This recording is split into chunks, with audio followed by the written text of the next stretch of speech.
This is a video about poo and how it's very central to our job. And you don't have to always be exposed to poo, though. I want to caveat that. In the beginning, as a nursing student, yeah, you're going to have to get your hands in there or it reflects badly, but it can reflect well. And that's the story I want to tell you is how I got my job is through poo. I was helping, one of my first, my first clinical facility, I was helping a tech, I work with her now still, cleaning up a patient. And we were chit-chatting, and I told her, yeah, I've been applying, but as an elder, it depends on how you present your resume and stuff. I wasn't getting any callbacks, even though I was qualified for a lot of the positions, not every position, but a lot of them, I wasn't getting callbacks. But I was working with her cleaning up the patient, my friend, now my friend, then I didn't know who she was. I had no idea who she was. She didn't know me. She liked how my work ethic was. So, I just cleaned up, and I cleaned up for her. It's like she was tucking in the patient, and I cleaned up all day. She's like, oh, I can do that. I was like, no, it's all right. I'll do it. I'm on my way out the door. You're taking care of your patient. I got to get back to my group. It's okay. No problem. Cleaned it up. Sopping with poo. It was a lot of poo. It was definitely a code brown. Okay, so you hear that, it's double glove and get in. I'm giving report at the end of our clinical. Students give report at the end of clinical. And she knocks on the door at our conference room and says, can I borrow Ray? My professor's like, yeah, of course. We're guests here at the facility. Because I was like, can I help her? I've helped her before. He's like, of course, we're guests. Help out whatever you can for the host. That's good manners. So grabs me, goes. I think it's another Code Brown. I think I pulled like 3 Code Browns with her. Not just with her, but throughout the day. She takes me to the nursing manager's office.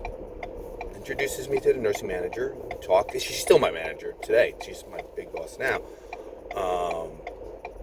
And explained that, I'm looking for a job. She's like, oh, okay, have you applied to us? I say, I've thrown 5 applications to the facility, I think 2 to this one unit. She's like, oh, gives me the link and her name to drop. She's like, do this and whatever. And I said, did you apply to that one position? I said, no, I didn't, because I'm not really qualified for it. It needs something, some other qualification. She said, we'll train you. We'll put you on the job, and we'll train you for those things. Don't worry. And I went back to clinical, to the debriefing, and they're like, "What was it? Was it clean up?" And I was like, "No, I got hired." And they're like, "What?" Even my professor was like, "What?" He's like, "Yeah, you got hired on the first day?" And I was like, "Yeah. I mean, I've been looking for work. I was looking to get in, They're like, "Holy crap!" So, So when we were waiting for the shuttle bus, everybody was like talking about it. They're like, "What? Rick got hired the first day." Like, what the hell? And it was all because of poo. I wasn't afraid of poo.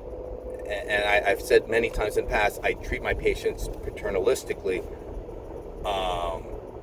And I'm not afraid of cleaning my kids' poo, And that's why I say, if you've had kids and you're a little older and you have had kids, it actually gives you an advantage to the situation, because that's different from, or you're taking care of kids. Maybe you babysat your younger brothers and sisters or cousins or whatever. You're a babysitter in the past. It teaches you responsibility, because a big part of this job is responsibility.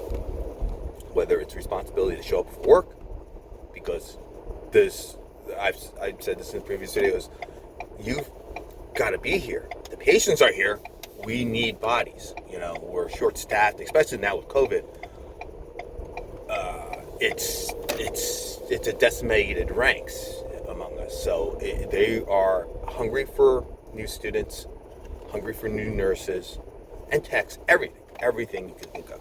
Doctors, providers. So a lot of it is that maturity level, that responsibility level.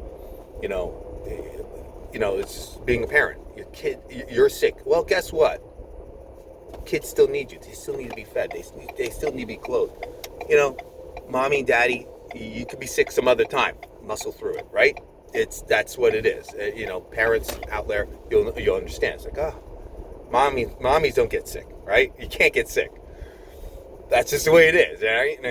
I mean, I'm being somewhat joking about it. I obviously seen scenarios where mommies get very sick, so it's not.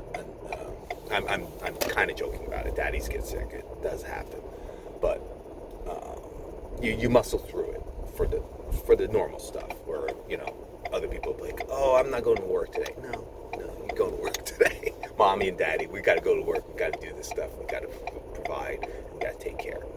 So that level of maturity and responsibility is something my boss was looking for, and she's a very good manager in my opinion. And she knows how to stock her crew because she has a very challenging unit. Some say it's the most challenging unit. We had people jump ship from us to ED because they just can't take it. I just lost 2 friends to ED. So it's like, what?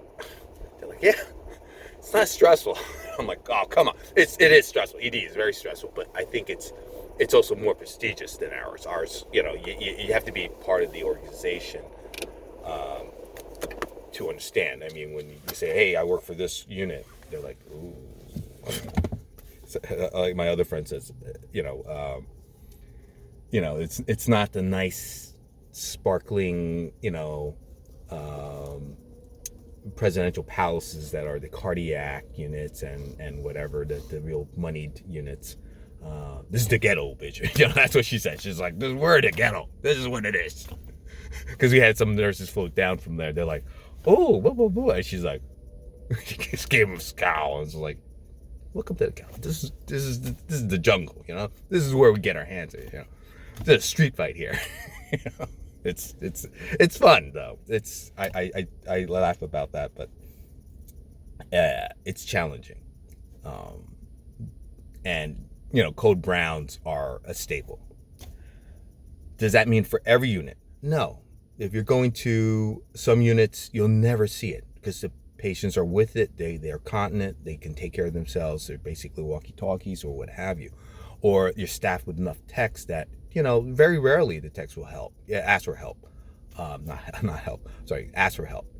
I offer it regardless of the unit, and it's often very well received by the techs, and they want it. I say, yeah, it's my patient too. So a lot of people don't go into nursing or whatever healthcare because of the poo or whatever. Don't be afraid of the code browns. It's not something you have to deal with all the time.